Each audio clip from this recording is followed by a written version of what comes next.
Hello everyone, my name is Anshita Jain. Welcome to our channel Enrich Minds. आज हम chapter 26 पढ़ेंगे जिसका नेम है डिफेंस ऑफिसर वाहिदा।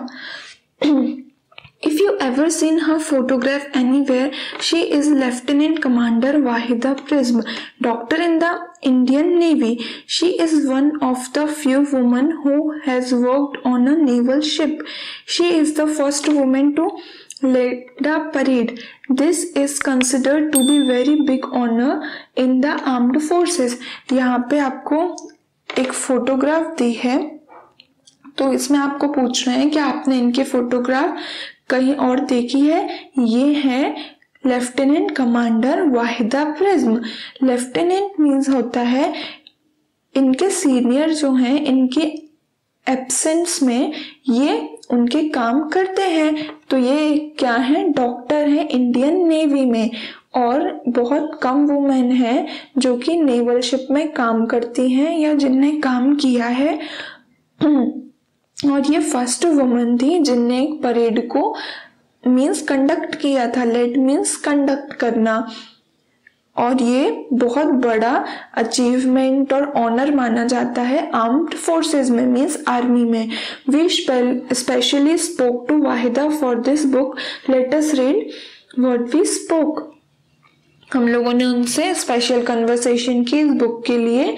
तो अब अपन पढ़ते हैं कि क्या क्वेश्चन पूछे और क्या हमने आंसर दिया। क्वेश्चन था, Waheeda tell us something about your childhood and school.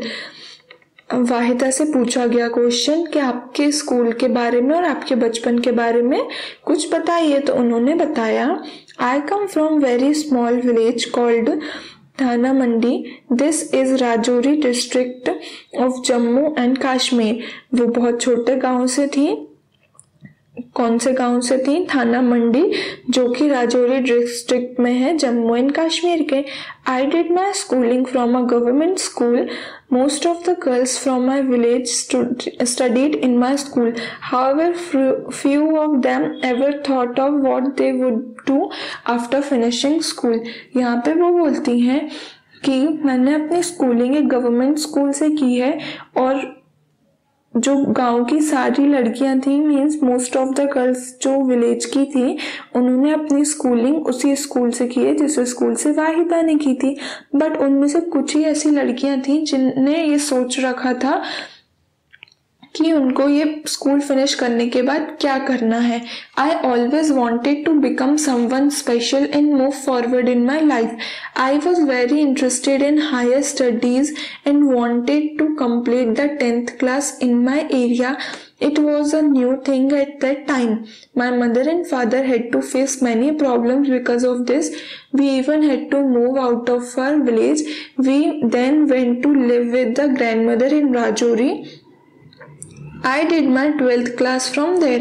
वो बोलती हैं कि मैं हमेशा से ही कुछ स्पेशल बनना चाहती थी और अपनी लाइफ में आगे बढ़ना चाहती थी, और मुझे हायर स्टडीज़ में हमेशा इंटरेस्ट रहा है, और मैं अपनी 10th क्लास तक की स्टडीज़ कंप्लीट करना चाहती थी।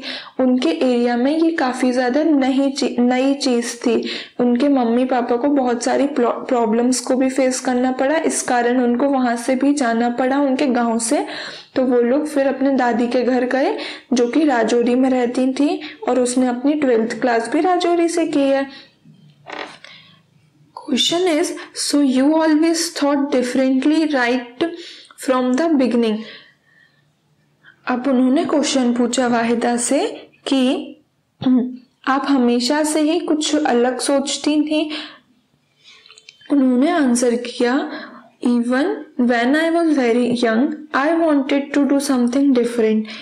I was very fond of riding a motorcycle. We are 3 sisters. My father wanted one of us to become a doctor and one of a teacher. He wanted the third daughter to become a lawyer or join the police force. I have become a doctor in the Indian Navy and my sister is in the Jammu Police Force. अब वो बताती हैं कि वो जब young थी, छोटी थी, तभी से वो कुछ डिफरेंट करना चाहती थी। वो बहुत ज़्यादा मोटरसाइकिल भी चलाती थी, और वो 3 बहनें थी, उनके पापा चाहते थे एक डॉक्टर बने, एक टीचर बने, और जो उनकी 3rd डॉटर है वो लॉयर बने या तो पुलिस फोर्स को ज्वाइन करे। तो वो बताती हैं कि मैं डॉक्टर हूँ इंडियन नेवी में, और मेरी जो सिस्टर है वो जम्मू पुलिस फोर्स में है। नेक्स्ट क्वेश्चन उनसे पूछा गया, how did you become a doctor, आप डॉक्टर कैसे बनी? I worked very hard. My friends and family members helped me a lot. I got admission in Jammu Medical College. I studied for 5 years and did my MBBS. वो बताती हैं कि मैंने बहुत मेहनत की, मेरी फैमिली और फ्रेंड्स ने बहुत हेल्प की मुझको, और मैंने जम्मू मेडिकल कॉलेज में एडमिशन मिला मुझे, और फिर मैंने 5 साल के लिए MBBS की पढ़ाई करी और फिर MBBS किया। नेक्स्ट क्वेश्चन उनसे पूछा गया, how did you get into the defence forces, didn't your family stop you? उनसे पूछा गया कि आपने डिफेंस फोर्स में कैसे गई, आपको डिफेंस फोर्स कैसे मिली, आपकी फैमिली ने आपको रोका नहीं इस चीज के लिए? Why the O no, they felt that job in the force would be the best thing for me. When I was very small I would see army officers in our village, I wanted to be like them, this was really a big dream for me. While in school I attempted camps. यहाँ पे वो क्या बताती हैं कि मेरी family को ऐसा लगा कि ये जो जॉब है फोर्स में, ये मेरे लिए सबसे अच्छी चीज़ होगी, और जब मैं बहुत छोटी थी तो मैं अपने गांव में ऑफिसर्स को देखती थी, आर्मी ऑफिसर्स को, और मैं हमेशा से उनकी तरह बनना चाहती थी। वो मेरे लिए एक बहुत बड़ा सपना था। While in school I attended camps, climbed mountains and was a girl guide. After I became a doctor, I appeared for an interview to join the armed forces. I got selected there and received the training for 6 months. वो बताती हैं कि जब वो school में थी तो वो कैंप्स में जाती थी, माउंटेन्स को क्लाइंब करती थी, और वो एक गर्ल गाइड भी थी। जब वो एक डॉक्टर बनी तो वो एक इंटरव्यू में गई आर्म्ड फोर्स को ज्वाइन करने के लिए, जो इंटरव्यू था उसमें वो गई और वो वहां पे सिलेक्ट भी हो गई और उन्होंने 6 मंथ्स की ट्रेनिंग ली। Next question is, why did you join the Indian Navy? Do you not have to live on the naval ship? आपने इंडियन नेवी क्यों ज्वाइन करी? क्या आपको शिप में नहीं रहना था, जो नेवल शिप थी उसमें नहीं रहना था? तो उन्होंने आंसर दिया, well I am very fond of travelling, I like to see different places, I wanted to go far off places, I was born in the hills, now I am working in sea, I really enjoy it. वो बोलती हैं मुझे travelling करना काफ़ी ज़्यादा पसंद है और मुझे डिफरेंट जगह पे भी जाना पसंद है और उनको देखना पसंद है, और मैं हिल्स में बॉर्न हुई हूँ, हिली एरिया में बॉर्न हुई है वो। और वो बोल रही है कि अब मैं सी में वर्क कर रही हूँ, मीन्स समुद्र में वर्क कर रही हूँ, और मुझे ये बहुत ज़्यादा अच्छा वर्क लगता है, मैं इसको काफ़ी ज़्यादा इंजॉय करती हूँ। Very few lady officers have worked on a ship. I am one of them. Earlier, women were not allowed to go on naval ships. When an opportunity was given, I myself went forward and gave my name. I even want to go in a submarine. I want to do everything which people think women cannot do. At present, women are not allowed to go in submarine, but whenever it is allowed, I will certainly go. उन्होंने बताया कि बहुत कम lady officers हैं जो कि ship में work करती हैं, उनमें से वो एक है।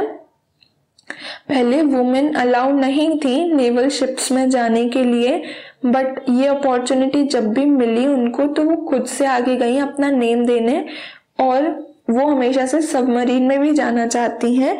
और जब भी वो उनको ये अपॉर्चुनिटी मिलेगी कि ये प्रूफ करने की कि वुमन किसी से कम नहीं है, या जो लोग ऐसा सोचते हैं कि वुमन ये काम नहीं कर सकती, तो वो हर काम करेंगी।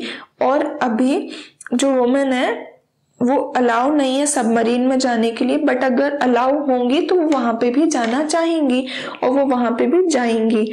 Question is, so what happen to your degree of MBBS? तो आपके MBBS की डिग्री का क्या हुआ? I am a doctor, but in Indian Navy, a naval doctor does not just give medicines to patients. She is in fact a medical officer. The ship goes to sea for 3-4 months at a time. अब वो बोलती है मैं एक doctor हूँ, but Indian navy में एक doctor का काम सिर्फ मेडिसिन देना नहीं होता पेशेंट्स को, वो एक मेडिकल ऑफिसर है और वो शिप में जाती हैं जो कि 4 मंथ के लिए जाती है एक बार.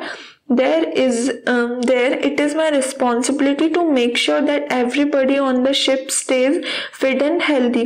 वो बोलती हैं ये मेरी रिस्पॉन्सिबिलिटी है कि शिप में हर एक इंसान जो है वो फिट और हेल्दी रहे. I carry out medical checkups of all the officers and sailors. I also have to make sure that no garbage collects and there are no rats on the ship. Rats and garbage can spread disease. I must keep everybody ready for any medical emergency on the ship. In case there is an accident on the ship such as fire, everybody must be ready to deal with it. यहाँ पे वो बता रही हैं कि मेरी responsibility होती है सब लोग फिट और हेल्दी रहें, तो वो क्या करती हैं शिप में सभी के मेडिकल चेकअप्स लेती रहती हैं और वो ये मेक श्योर करती हैं कि वहाँ पे शिप पे कोई भी गार्बेज या चूहे कलेक्ट ना हो जिससे कि वो डिसीज फैलाएंगे, और जो सभी लोग रहते हैं वो रेडी रहते हैं किसी भी मेडिकल इमरजेंसी के लिए शिप में. अगर वहाँ पे कोई एक्सीडेंट हो गया सच एज फायर आ गई तो वो लोग इस चीज़ के लिए भी रेडी रहते हैं कि इसको कैसे डील करना है. Next is there a hospital on the ship. क्या शिप पे हॉस्पिटल है? First aid is given on every naval ship. Each ship has 1 doctor and 2 or 3 assistants. Necessary medicines and some equipments are also available. All these things are kept in a small room. वो बता रही हैं कि हर एक naval ship को एक first aid kit दिया जाता है और सभी शिप में एक डॉक्टर होता है जिनके साथ 2-3 असिस्टेंट्स होते हैं और कुछ जो ज़रूरी मेडिसिन होती हैं या फिर इक्विपमेंट्स होते हैं वो भी अवेलेबल रहते हैं और ये सारी चीज़ें एक स्मॉल रूम में रहती हैं. Next question is You are the first woman to lead a passing out parade. You must have worked very hard for this. वो पूछते हैं आप फर्स्ट वुमेन है जो कि एक परेड को कंडक्ट करा है जिनने आपने इसके लिए काफ़ी ज़्यादा मेहनत की होगी. तो उनका आंसर रहता है My seniors gave this opportunity to me after seeing my performance for 3 years. I felt happy that they had chosen me and showed faith in me. So I practiced very sincerely. वो बताती हैं कि मेरे जो seniors थे उन्होंने मुझ में देखा, अच्छा परफॉर्मेंस देखा मेरा और मुझे ये अपॉर्चुनिटी दी और ये मैं काफ़ी ज़्यादा खुश फील करती हूँ इससे कि उन्होंने मुझे चुना या मुझ में विश्वास दिखाया अपना और मैं बहुत सिंसियरली प्रैक्टिस करती हूँ. मीन्स वो बताती हैं कि उन्होंने बहुत सिंसियरली प्रैक्टिस की थी. Tell us something about that parade. इस परेड के बारे में कुछ बताइए. तो वो बताती हैं in a parade 4 platoons march behind the leaders. 36 commands have to be given during the entire parade. These must be given in a very loud voice so that it is heard till the rear. The voice should also reach the spectators sitting on the other side of the ground. वो बताती हैं कि जो एक parade होती है उसमें leader के पीछे 4 और मार्च होती हैं. मीन्स 4 और ग्रुप होते हैं, पलटन परेड बोल सकते हैं अपन जिनको. तो प्लेटून्स मार्च होती हैं एक लीडर के पीछे और 36 कमांड्स देते हैं वो परेड के टाइम. और ये जो कमांड्स होते हैं ये काफ़ी ज़्यादा लाउड वॉइस में देने पड़ते हैं उनको कि दूर तक सुनाई दे और ये इतनी तेज होनी चाहिए आवाज़ कि जो स्पेक्टेटर्स होते हैं वो जो अदर साइड बैठे रहते हैं ग्राउंड के उनको भी सुनाई दे. Next question is didn't you feel nervous leading 4 platoons. वो पूछते हैं आपको नर्वसनेस नहीं होती जब आप 4 platoons को कंडक्ट करती हैं. So her answer is I was not nervous but one has to shout 36 commands. If you forget even one, the entire parade can get spoiled. I practiced every morning and evening for a month, but I have been participating in parade since school. वो बोलती हैं कि nervous तो नहीं होती मैं, but जब किसी एक इंसान को 36 कमांड्स देने हो और अगर वो एक भी भूल जाए तो पूरी परेड जो है वो खराब हो सकती है। इसलिए वो बताती हैं कि मैंने काफ़ी ज़्यादा प्रैक्टिस की थी सुबह शाम 1 मंथ के लिए, और वो अपने स्कूल टाइम से परेड की प्रैक्टिस करती आ रही हैं। What is the meaning of word prism in your name? वो बोलती है, उनसे पूछते हैं कि आपके जो नेम है उसमें प्रिज्म का मीनिंग क्या है। So answer is My father gave this name to me. A prism is a kind of glass which reflects 7 colors.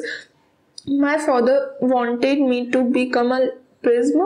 That is why he started calling me by its name from my childhood itself.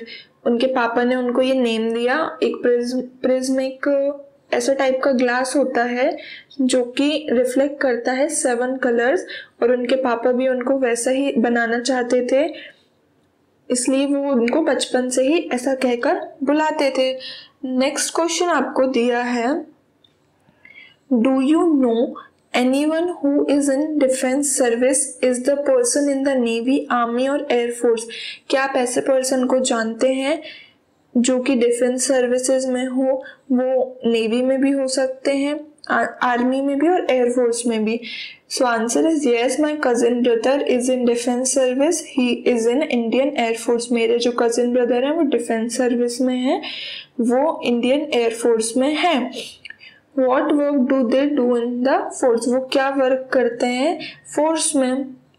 He is a doctor in the air force, वो air force में एक doctor हैं। Would you like to join the defence service? क्या आप defence service को join करना चाहेंगे? Yes, I would like to join the defence service. हाँ, मैं ज्वाइन करना चाहूँगा। Which of 3 would you like to join, the army, the navy और द एयरफोर्स? आप इनमें से क्या ज्वाइन करना चाहेंगे? I too would like to join the air force, मैं भी एयरफोर्स को ही ज्वाइन करना चाहूँगा। In which other jobs do people wear uniforms as in defence service? और कौन सी ऐसी जॉब्स होती हैं जिनमें जो लोग हैं वो यूनिफॉर्म्स पहनते हैं, जैसा कि डिफेंस सर्विसेज में पहनते हैं? So answer is the people in police services and paramilitary forces wear uniforms as in defense services। जो लोग पुलिस सर्विस में होते हैं या पैरामिलिट्री फोर्सेस में होते हैं वो लोग यूनिफॉर्म्स को पहनते हैं। Waheeda works as a doctor in the Indian Navy, can you name 5 other occupations in the navy? वो तो डॉक्टर थी वाहिदा, क्या आप 5 और ऑक्यूपेशंस बता सकते हैं नेवी में? So answer is cook, cleaner, driver, pilot, nurse. ये 5 और ऑक्यूपेशंस हैं जो कि नेवी में होते हैं। Have you ever seen a parade? Hold a parade in your own school and try giving 36 commands. For example, parade, eyes right, don't move, close in, open file. Can you add some more commands to this list? क्या आपने कभी parade देखी है? आप अपने school की parade को join करिए और वहाँ पे 36 कमांड्स को दीजिए, और आपको यहाँ पे कुछ और कमांड्स के नेम भी लिखने हैं लिस्ट में। तो आप आंसर लिखेंगे yes, I have seen parades in my school. अब आपने आंसर में क्या लिखा कि हाँ, मैंने परेड देखी है। Some more commands can be parade, attention, left, right, left, et cetera. ये कुछ कमांड्स लिखें, आप और भी ऐड कर सकते हैं। Talk to a doctor and find out about her his work. आपको डॉक्टर से मिलना है और उनके जो वर्क है उसके बारे में पता करना है। तो आप लिखेंगे doctor is someone who test the patients and tries to diagnose the disease. She prescribes medicines to the patients and tells them other measures which should be taken in order to recover from the disease. जो एक doctor होता है वो patient को देखता है और उनकी डिसीज को मिटाने की कोशिश करता है, वो उनको मेडिसिन देता है और बोलता है जो भी चीज़ें हो सकती हैं जिनसे उनकी डिसीज से रिकवर किया जाए, वो चीज़ें उनको वो बताते हैं। Do you know any woman who has done something unusual? Talk to her in the same way as we talked to lieutenant commander Waheeda Prism. Think of the questions that you will ask, find out why she has chosen that work, what were the difficulties she faced in her life. अभी आपको क्या करना है यहाँ पे, आपको यहाँ पे एक ऐसे किसी पर्सन से बात करनी है जिसको आप जानते हैं, जिन्होंने ऐसा वर्क किया है। किसी वुमन से बात करनी है आपको, जैसे हमने इधर पे कमांडर वाहिदा प्रिज्म के बारे में बात की है, आपको उनसे कुछ ऐसे क्वेश्चंस पूछने हैं जिनसे आप उनकी लाइफ को समझ सकें कि उनने क्या स्ट्रगल्स किए हैं। तो ये क्वेश्चन आपको ऐसे करना है। सो यहाँ पे होता है आपका चैप्टर फिनिश। अगर आपको ये वीडियो अच्छा लगा हो, डू लाइक, शेयर, सब्सक्राइब, और अगर आपको कोई भी डाउट्स हो ask in the comment section. Thank you.